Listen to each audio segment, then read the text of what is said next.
morning, Unicorn fam. Welcome to the Crypto Unicorns Town Hall number 39 with Aron Beierschmitt, Crypto Unicorn CEO and co-founder. We took a couple weeks of break, but we are back on our regular cadence with Town Hall number 39. And wow, it is a busy week. Later, we'll be opening nominations for the council. After that, our maintenance period for the game.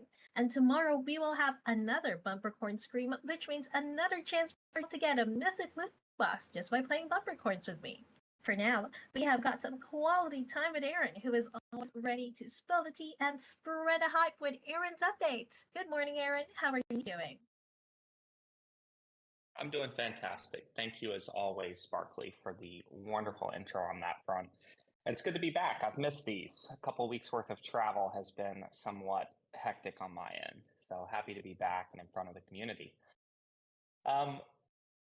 It feels like every time we're doing these, I have to start by addressing an elephant in the room. So let's just talk about the U.S. regulatory situation. I happened to get an invite from a Polygon-led delegation, Ryan Wyatt and Rebecca from Polygon, last week. So Monday and Tuesday of last week, I was in Washington, D.C. With members of the Polygon team, ironically enough, Coinbase's chief legal officer, chief policy officer, and a few more members of their team. And that was a crazy time to be out there. Obviously, Monday, the Securities and Exchange Commission sued Binance. Tuesday, they followed that up with a lawsuit against Coinbase. So to kind of be on the ground with the team there, talking to representatives, it certainly gave me a little bit of an inside look at the current situation. I think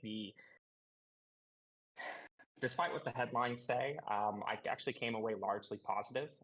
We, at least here in the U.S., have support both in Congress as well as in the courts around effectively finding and charting a path forward where we finally get clear regulatory guidance around crypto assets.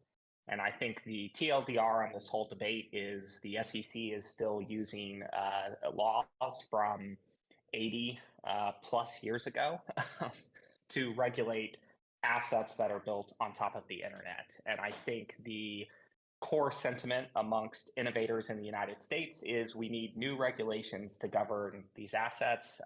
Let's stop referring back to the Howey test and orange groves and all of this madness. And so there's certainly bipartisan support within Congress to push forward regulatory clarity.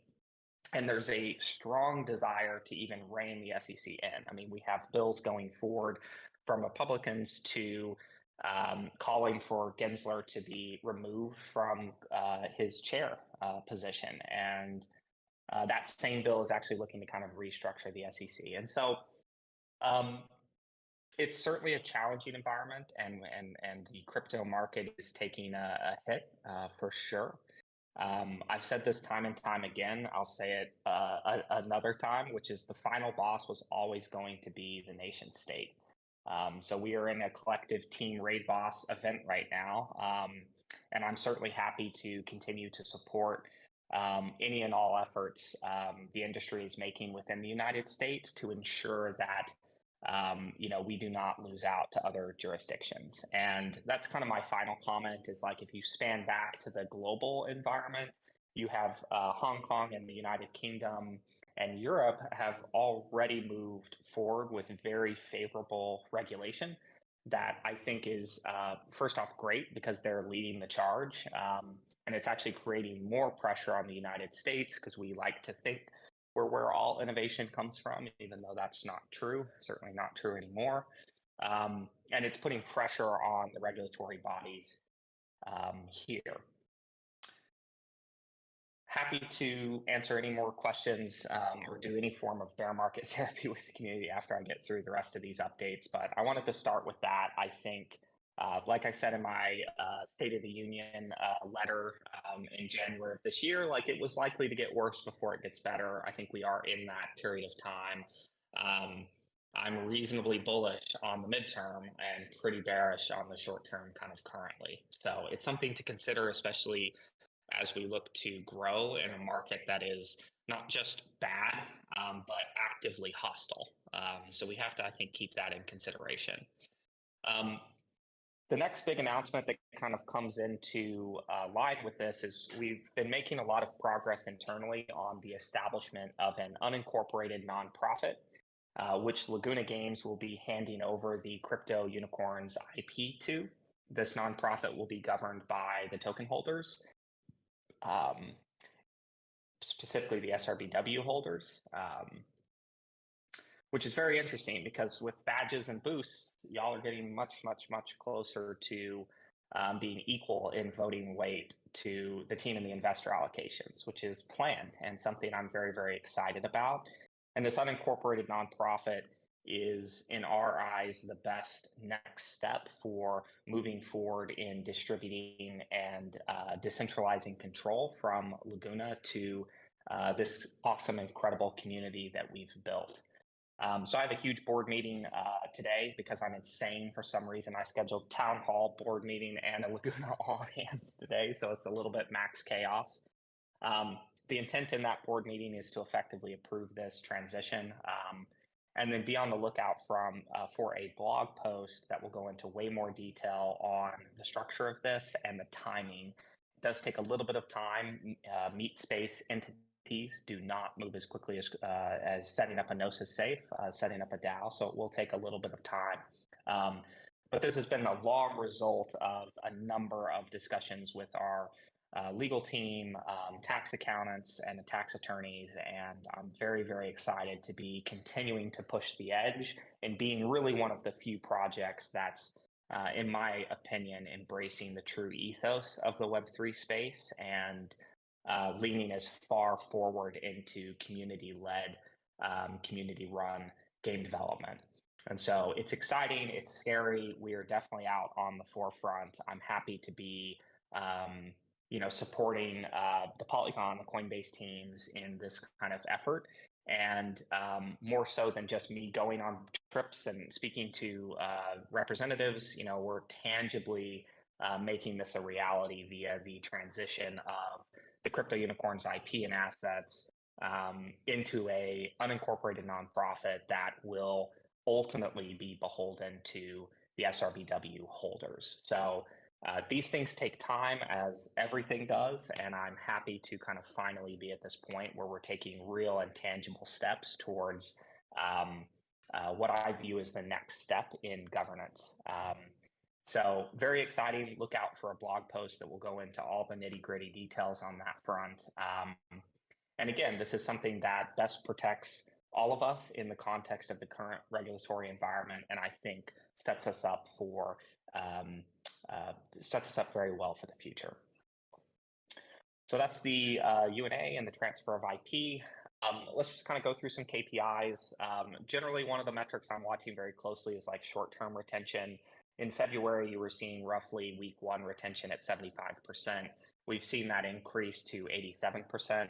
That is a very good sign, given that the majority of players coming in are via one of the marketing campaigns that we've been running across the board. Certainly way more than organics, just based on what we're spending there. So traditionally, when you start to acquire users, you would expect retention to go down. It's a very, very good sign that we're increasing it on that front.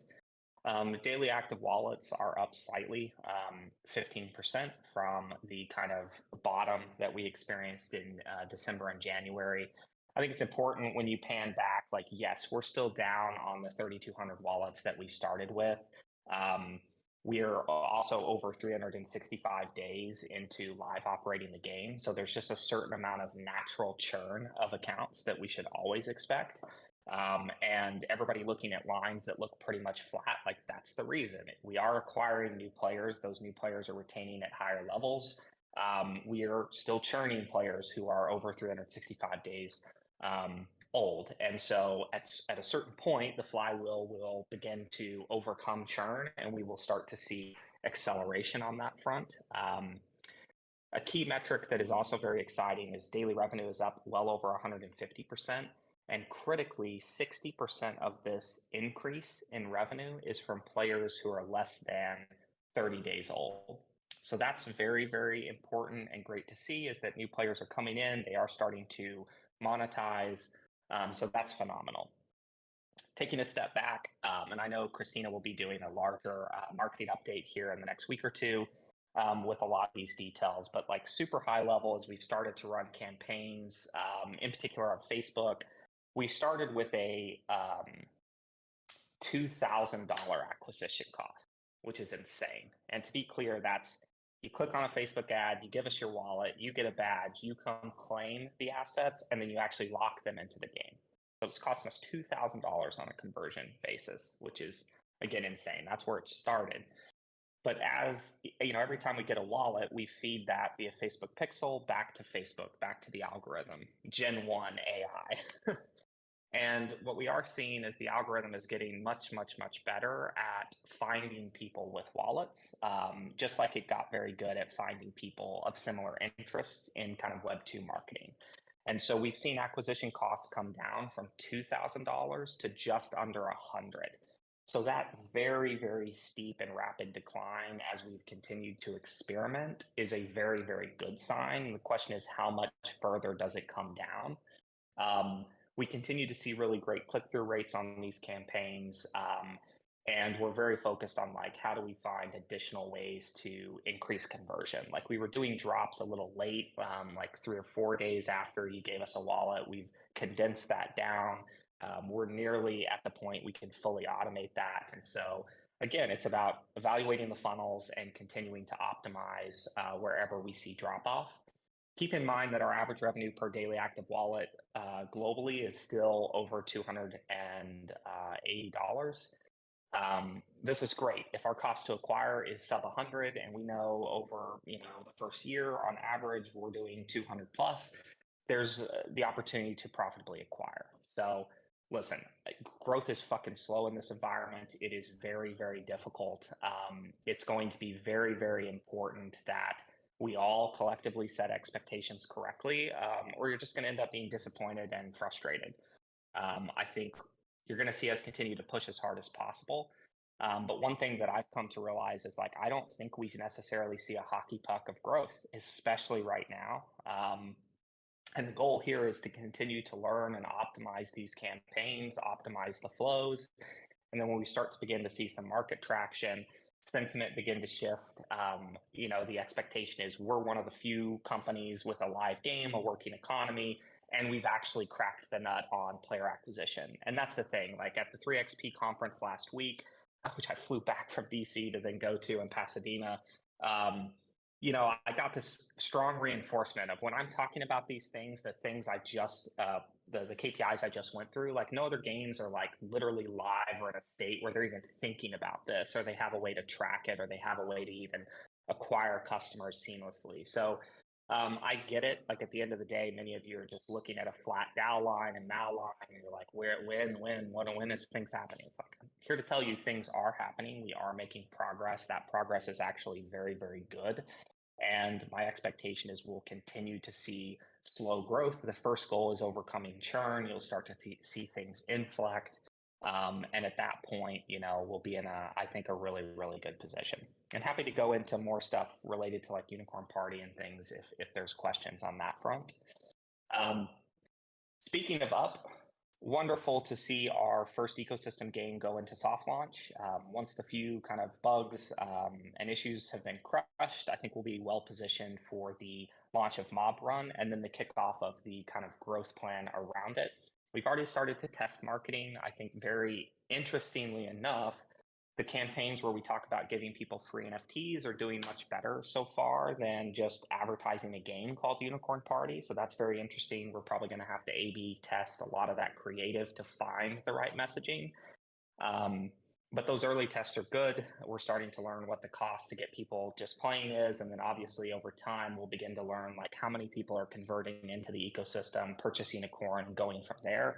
Once we begin to understand those numbers and we can back that and compare that customer acquisition cost, we'll have a better idea of like how much we can really grow and scale. That said, core to kind of the plan with Unicorn Party is going to be launching on the app stores. So the current plan will be to start with the Epic Games Store, then proceed to Google Play, and then with what we've seen with both Axie Origin and NFL Rivals, and the fact that they are on the Apple App Store, we believe Unicorn Party can go to the Apple App Store without modification today. So what you can expect from us in the coming weeks is a more concrete plan around rough timelines in terms of when we plan to get Unicorn Party out in each of these stores. And of course, with each of the store listings, then we've got a marketing channel we can obviously really push on, try and do some acquisition around these key moments. So please stay tuned for more details on that front. But I'm very, very excited that we both have a cross-platform PvP real-time skill-based game that gives us an avenue to listing in these stores. And obviously starting with the more NFT crypto-friendly stores and Epic Game Store, and going to Google Play, and then going to the Apple App Store. We've also made some progress recently with a partner that's going to enable fiat to crypto on-ramp very, very seamlessly. So the idea of players being able to purchase party stamps with cash that's actually going out and purchasing RBW on the back end. Granted, there's a little lag between those two moments, but it's there are several groups that we're talking to now that are going to present that. So I'm getting more and more excited. Now we've got another SKU that presents the IP in a new and unique way. And as with everything, we launch MVPs, we build off of it. And so again, happy to answer questions on that front if there are some today. All right, stay with me. Two more major things and then we'll get to questions. Just quickly, upcoming releases. So currently the core team is working on v2.2. The kind of major features there are native, the long-awaited native delegation. We're doing nursery UI improvements, surfacing a lot of the gene part data and things of that nature to let you make more informed decisions within the UI instead of using external tools, though you're certainly free and clear to always use external tools if you wish. There'll be a number of like kind of moments of joy, polish, a lot of stuff that's been in the backlog that we're pushing through. Auto seed select, farm UX improvements, which is kind of the first of several that are making that experience more efficient, especially for our elder game players who have lots of land. I know there's been an enormous number of complaints. Always understand right now, I care, frankly, straight up, I care a lot more about new players than I do elder players. I hate to say it so brutally like that, but everybody here should recognize why. You know, if you're on 1 or 2 or 3 plots of land, you're not having the issues per se. And so the experience improvements that we're looking to put in place are very much designed to, yes, smooth it out for players, whether they're elder or new. But ultimately, again, if I'm prioritizing work and I am prioritizing features, it is always going to favor how do we ramp new players in. V2.3 is going to be sort of a point release. Most of the team core team is deployed towards tribes already, given how big of a feature that is. So with 2.3, you can expect probably 1 core UI update, as well as polish and bug fixes. Oh, sorry. One thing I forgot about v2.2, we have fixed the file size issue. When we shipped Jousting, the number of new assets went above the cache limit in the browser. So this is why some of you get a black screen for a minute before it loads. That file size reduction is being put into 2.2 and will eliminate that. So you should pretty much get the landing page, unicorns, connect wallet, go forward. And the nice thing is the work that did should mean even as new features get added, the way we're piping in assets over time versus on load. And so anyway, it's kind of improved that, I hope, once and for all, and that will be in 2.2. 2.3, again, smaller release, mostly focused on 1 UI update. We're debating whether it's farm or something else. And then 2.4 is the tribes release. Which a huge chunk of the team is already out and working towards, given how significant of an update and release that is going to be. As for the blockchain and web teams, now that the new website is live, now that the Unicorn Party site is live, they are already working and kicked off on Minion Forge. In advance of them, the design and product teams are finalizing the gameplay mechanic for the Dark Forest Act 2. We had a number of really fun game jams over the last 2 weeks to try to narrow in on the concept that is fun, strategic, and most importantly, repeatable. on that front. Give us a week or so to kind of get everything compiled, and then expect an update / leak in the Shadowcorns channel in the near future. Lastly, I want to talk about a roadmap change that I'm looking to get buy-in on. We've been kind of discussing a lot about what's after tribes, right? And in the current roadmap, that next major feature is racing. It's my opinion straight up that Team RPG, especially now that we've chosen a loop, is far more important, especially in light of Unicorn Party being live. And then, of course, Rainbow Rumble. And the conclusion that I've come to that I think is the best use of time is to leverage Rainbow Rumble as the official racing game loop. It is effectively a race. This will allow the core team to advance Team RPG on the roadmap and basically make that the next core feature post Tribes. And it puts racing in the hands of a really incredible studio, the Devoted team, right, which did Blankos Block Party and a number of other titles. They're a great team, very professional, and working well with us. So in my opinion, this gives us more content earlier. And thus I'm advocating a shift of the roadmap to embrace Rainbow Rumble as our de facto racing title. So I'd love to hear any feedback off the cuff from the community today. Obviously, let us know if there's concerns on that. I do think it is the optimal path forward for us, but happy to hear opinions on it. And the last thing I'll say is just look out for a big update on the Rainbow Rumble front. They've gotten to past the prototyping phase, and things are starting to look really good. So be on the lookout for an update there that goes way into the progress that the Devoted team has made. All right, Sparkly, that is it for my high-level updates. I am ready for questions. All right. Well, that's a lot. Thank you so much, Aaron. Let us get this town hall started. We do have a hard stop at the end of the hour, so please keep that in mind. Let's see, time check. It is 25 minutes past the hour. We do have 35 minutes left. We have a 3 questions per person rule. If a question has been answered previously, you'll have to add something else. Any questions related specifically to your account or a Zendesk issue, please reach out to us on the mod support channel so the CM team can address that. To ask a question in voice, please press the request to speak button. The button looks like a raised hand. You can queue up at any time. Once you accept your request, you'll see a green bar at the top of your Discord. Click accept to begin speaking. We also have written questions on the Town Hall Bulletin Forum channel, but we prioritize spoken questions over written ones. You can also head on stage and ask any question that you may find there. But first up are the anonymous questions. We have a couple of entries right here. Let us begin. So for question number 1, we have...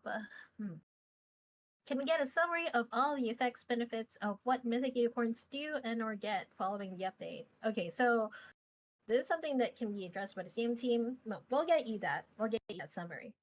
Okay, next up, another anonymous question.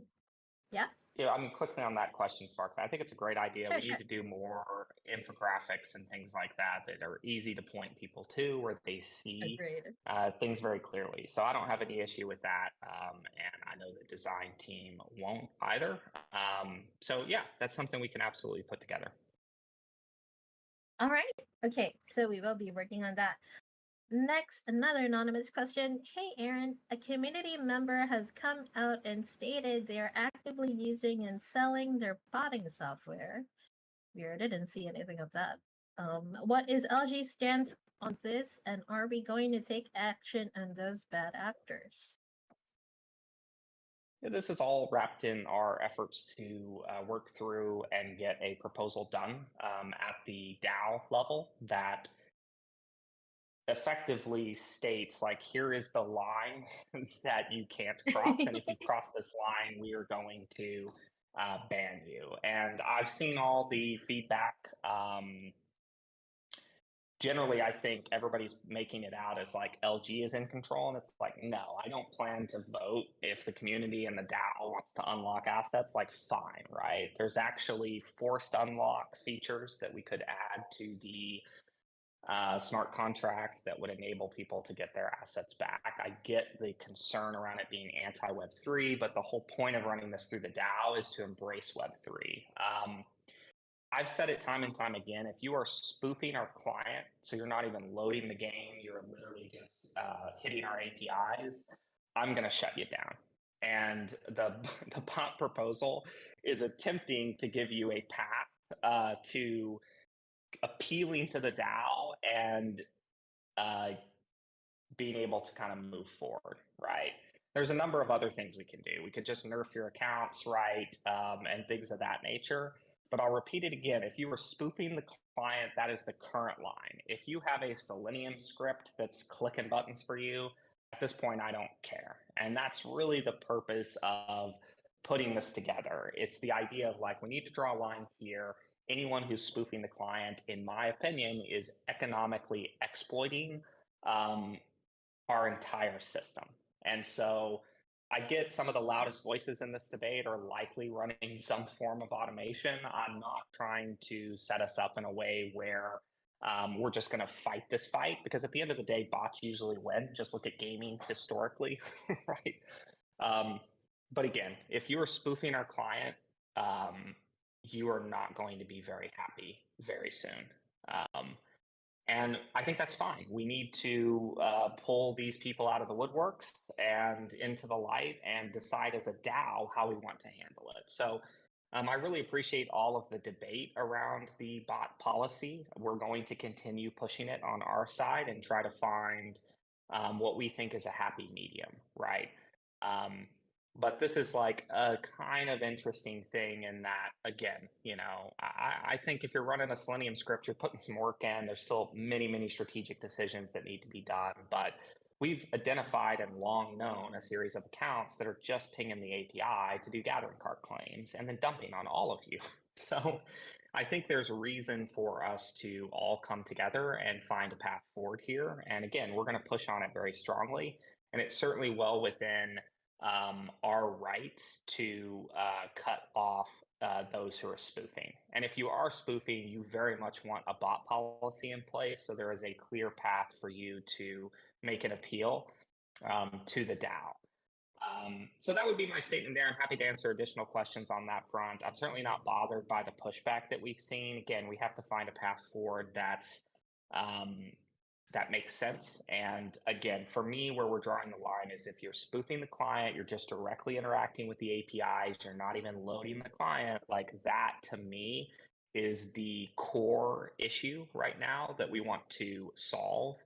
And this would set things up for, people hacking things like Unicorn Party and this. Like, we need a process by which we ban bad actors. I understand the concerns around this not being truly Web3. But again, the whole point of bringing it through the DAO, right, and putting it up to the DAO and really leaving it up to y'all. The team and investors are not going to vote on this kind of stuff, because we can continue to ban them if you're really going to allow them to appeal and get their stuff back, right? So I understand those concerns. That's why I want a policy that runs it through the DAO. And again, y'all collectively can decide what your who is malicious versus who isn't.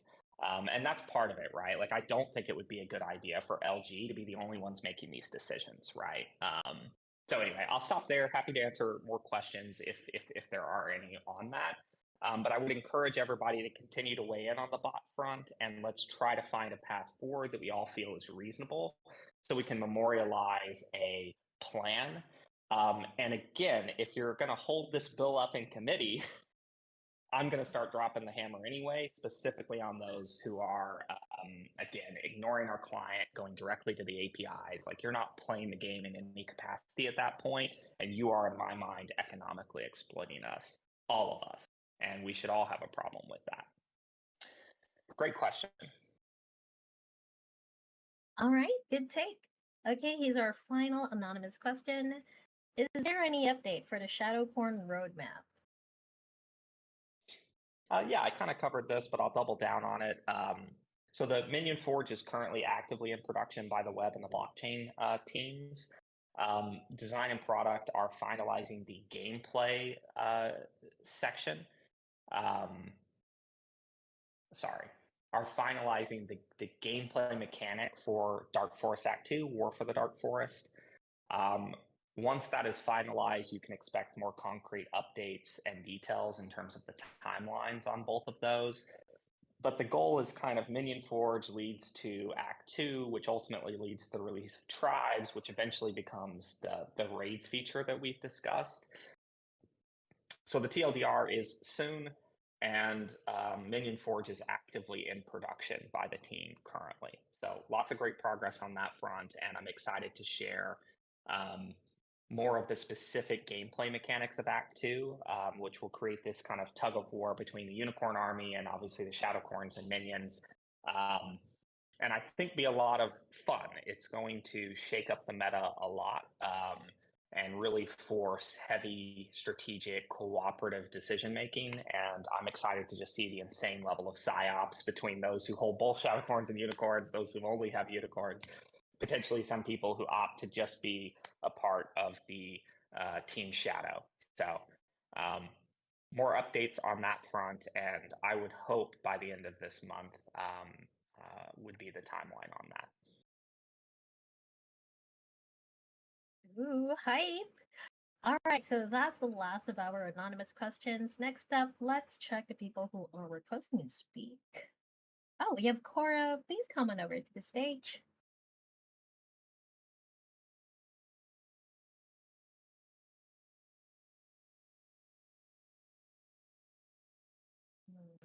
So I've issued an invite for Cora to step on stage. Please come on over. Hey. Hello. Hi. I'm really excited to be here with you guys today. I loved some of the updates that you provided. And, one of those was around marketing. And it seems like you're doing a lot of work and saying that we need to reset some of the goals that we have to make sure that they're realistic. I know that you guys said that we had a marketing goal of reaching 5,000 daily average wallets at the beginning of Q1, and now it's by the end of Q2, and we're getting close to that, and it seems like that's an unrealistic goal. So, what would you say would be a realistic goal for where you want to be on the daily average wallet now?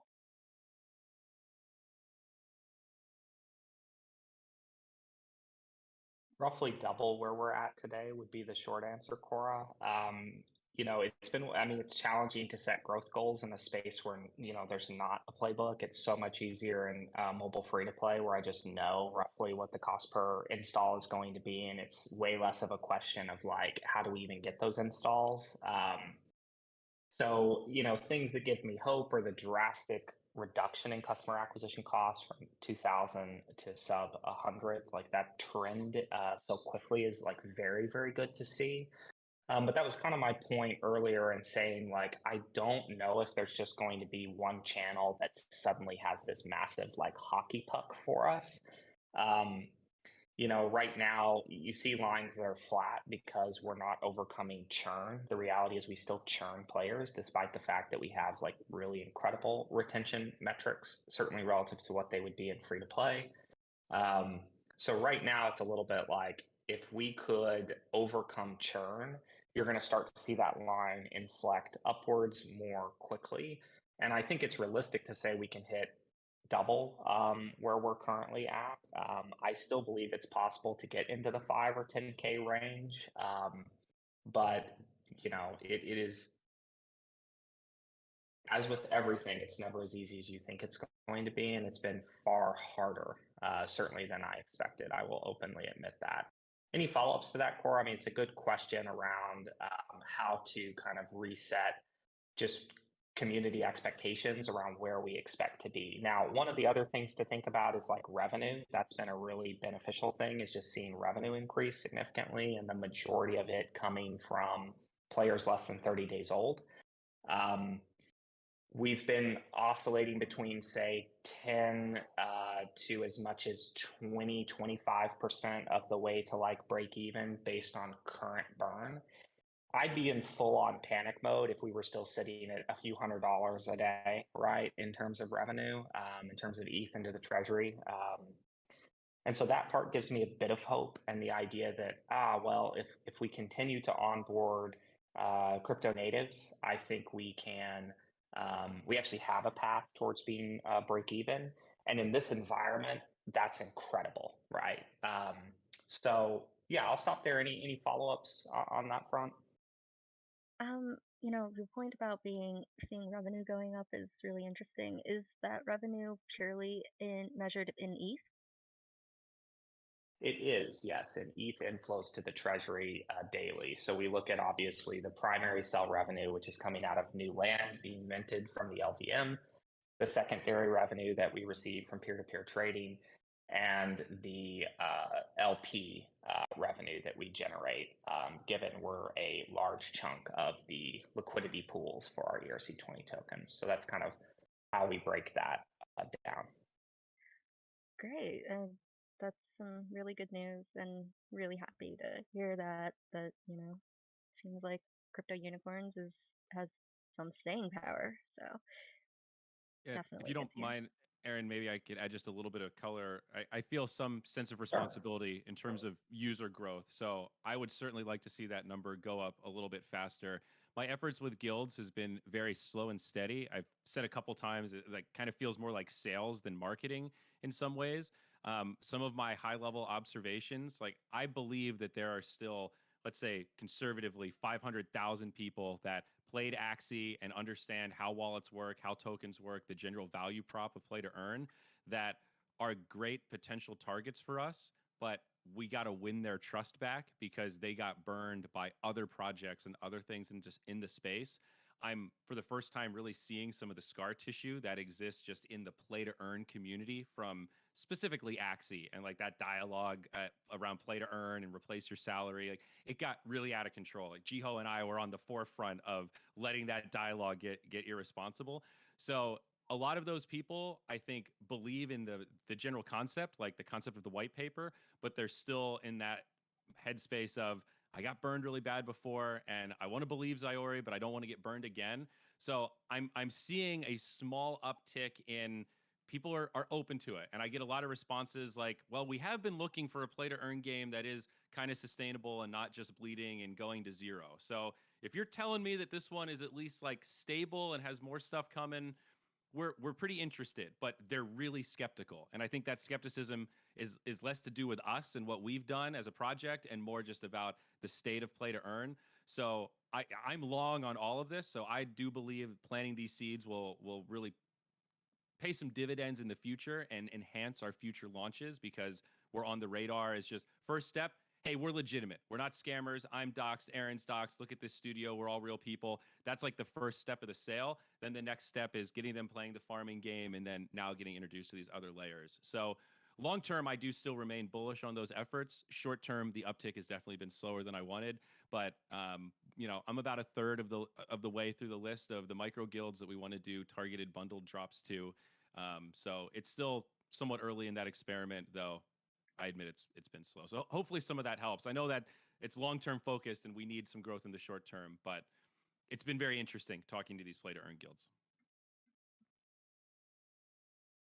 Glad to hear that they're being receptive, and I really thank you for answering these questions, and I hope as expectations start changing, we as a community would appreciate hearing how they're changing and not just always having to reference back to the last official communication we heard, which was the 5K by For the end of sure.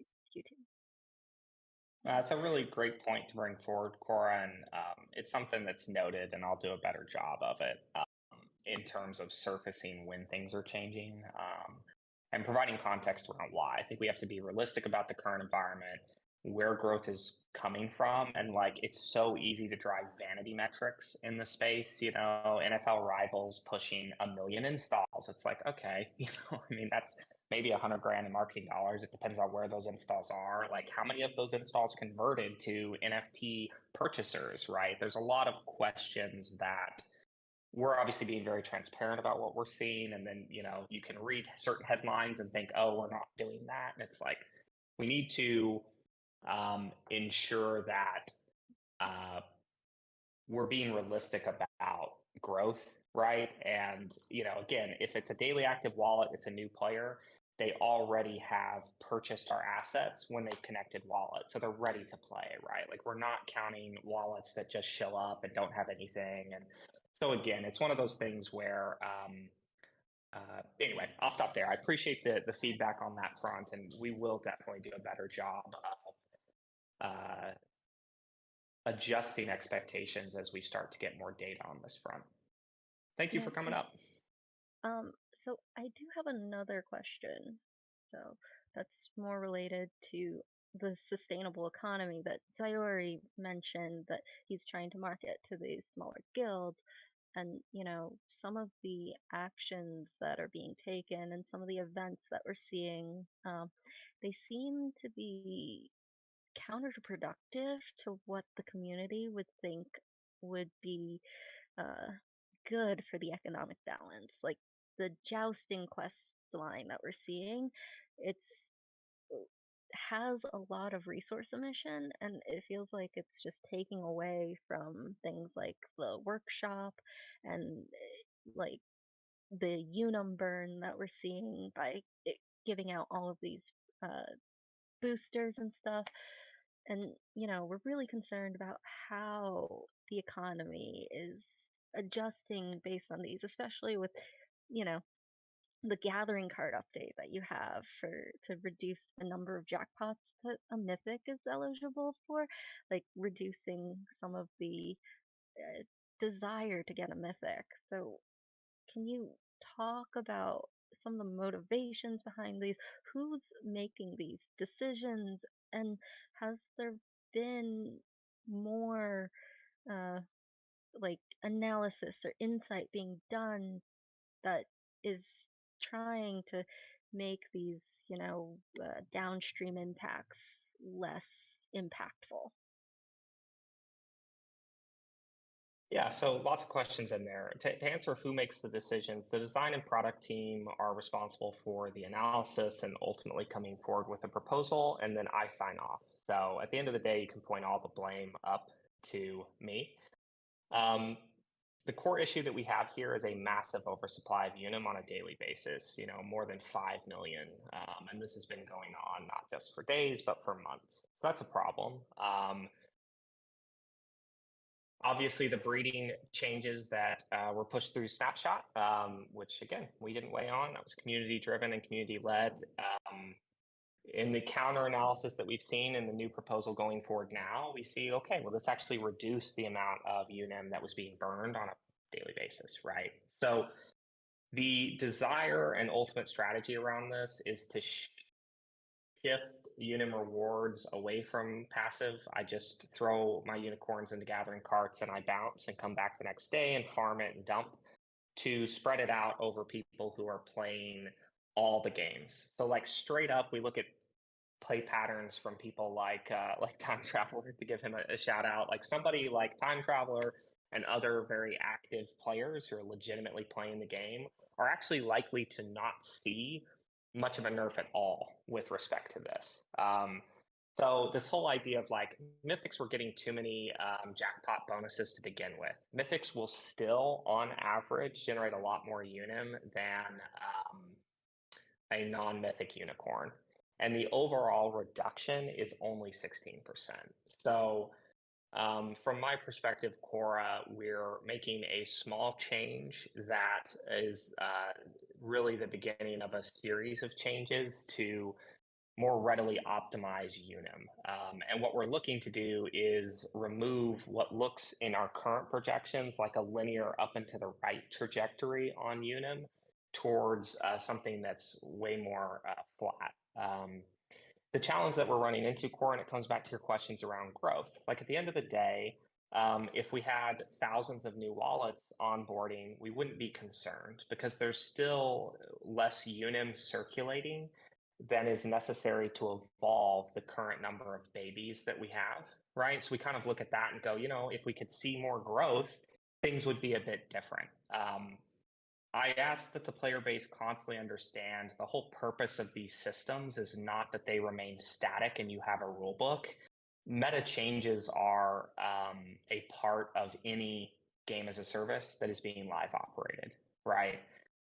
Some of those meta changes are not going to be fun. Some of them are going to be fun. If we were in a growth environment, we'd be making very different changes. And in the past, we've made changes, we've reverted the changes, we've optimized the changes. And so with this change today, we're going to let people sit with it. Our internal belief is that once you see mythics are still earning more, everybody goes back to being fine. There's still an absolute incentive to continue to level up the carts and things of that nature.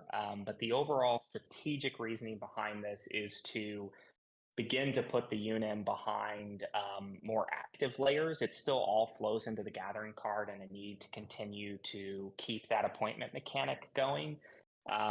But it is trying to remove some of the just purely passive, I send a corn out to gather, I come back the next day and I see what I got. So I'd ask the community to sit with these changes. Let's look at how they feel.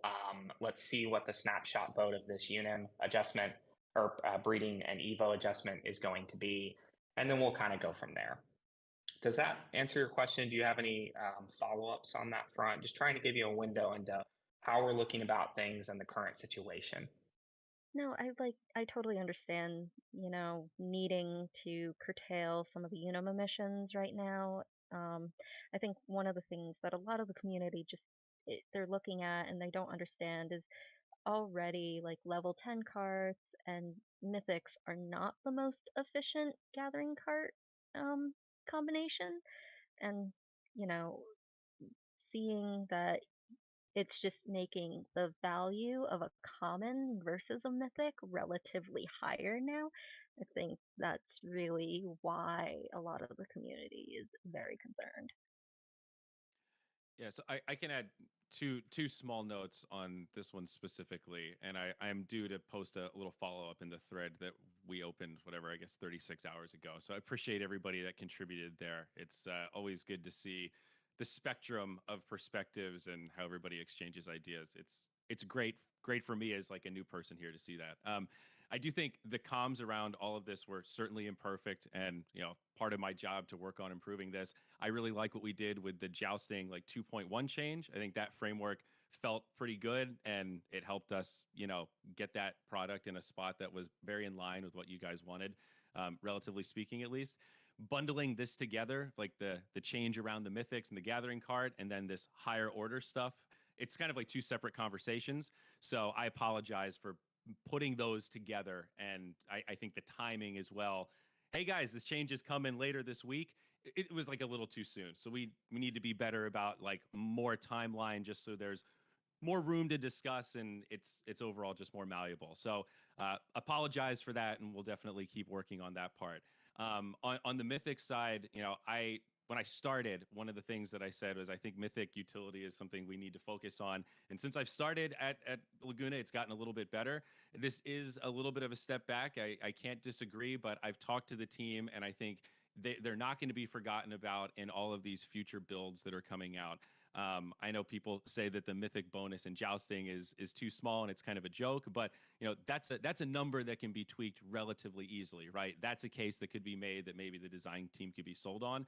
So there are other ways we can buff up mythics moving forward, kind of in exchange for this, and just think about different applications. One thing that I feel fairly comfortable sharing that I've talked to a senior member of the design team about is making sure we're rewarding mythics with extra mythic parts in an additional way, such that like a 2-part mythic is noticeably better than a 1-part, a 3-part is noticeably better than a 2-part, and so forth, so that in all things where mythics are beneficial, there is still a disproportionate incentive to keep breeding multi-part mythics, and they're still kind of a grail to chase.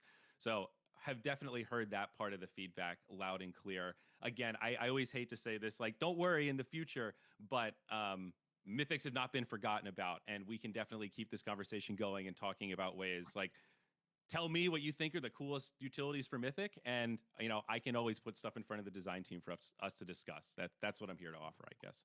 Hopefully you're okay with all that, Aaron. I always hate to overshare, but yeah, no, I mean, I'll actually double down because there is a little bit of an alpha leak, which may smooth some of this over, which is that we are planning Mythic Corns to be the only one to get specific quests from a gathering cart reward, and those quests lead to some pretty fun chains. And again, it's all about filtering up into new systems, right? So I get, and this is the challenge of this space, is we're like trying to design on the fly and communicate openly, but still, achieve our own goals. And so, to Andrew's point earlier, like comms can always get better on this front. And again, I think, and I would hope, after the year plus of live operating this game, we've proven time and time again that like we listen to feedback and we usually arrive at a happy medium.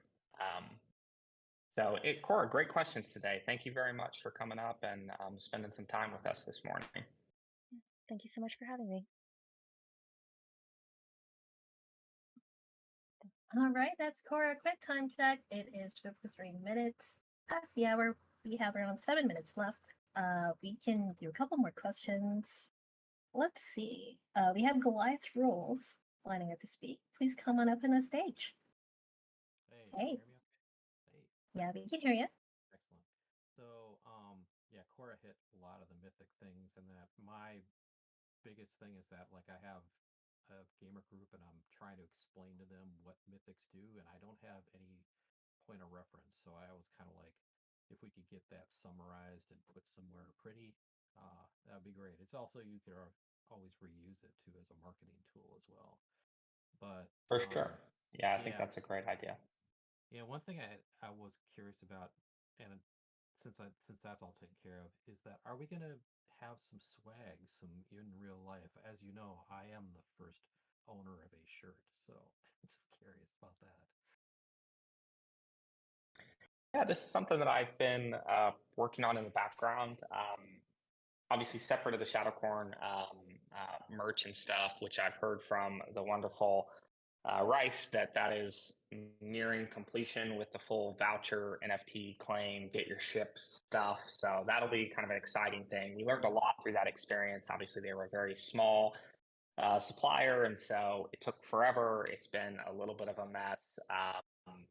And so taking that lesson learned, like seeing the Pudgy Penguin stuff, just to be straight up, I immediately reached out to PMI, which is the group that they worked with.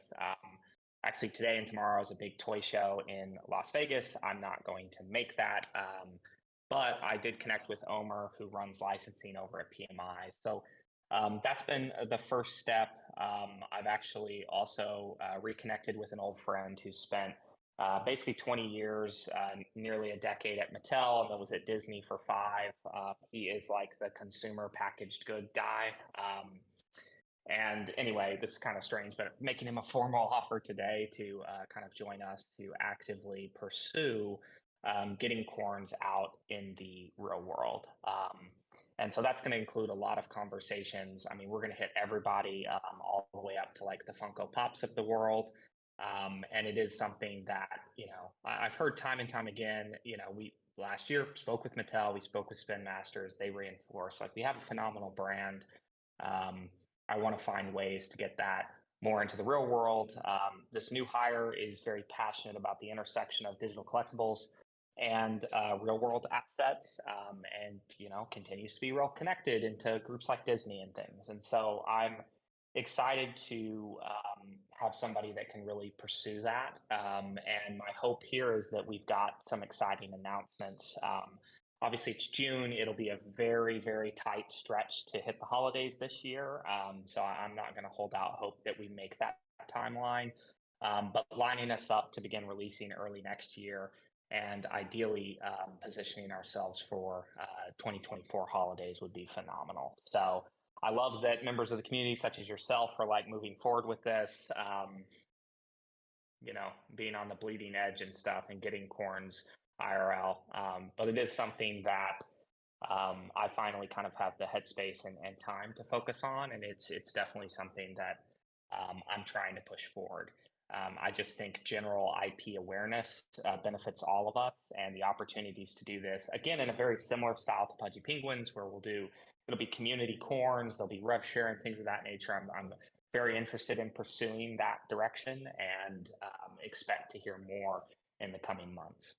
That sounds great. Yeah, I think the IP awareness in the real world gets you in the situation where basically you can have discussions with folks that may not be thinking about this, and they're like, "Hey, what's that about?" And then you can kind of draw them in on that.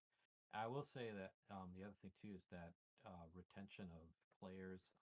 My little player group came from a airdrop in that, and obviously, I mean, I went from you know, was it two one land, two unicorns up to now where I'm at, which is 16 lands and 130 unicorns in that, and tons of mythics that I've bred and stuff like that. So I was a little fussy about the Unum emission, but I understood it after I took some coffee and thought about it and that. So I'm just glad I had the opportunity to kind of take the Unum and then do some upgrades, because that's what I did with my value coming out of it to that. With that being For sure. said, having some in-game tools, and I know we got Dune and I know we got the other thing. Um, I'm hoping that basically we'll have some sort of like in-game dashboard, in-game statistics that kind of make folks understand there's a strategy aspect to this, because I would love it where I could see, how much Unum do I get on a given day, and am I doing a good job, managing this farm type thing. Sort of like a farm management dashboard in the game itself would be really cool. Um, and let's see, I think the last question that I have is, do you so with regards to shadow corns, I know that we've had sort of the slide deck and stuff like that. And I got a couple shadow corns now, so I'm pretty excited about that. Do you see where basically the shadow corn minions and maybe some of the outputs from shadow corns will start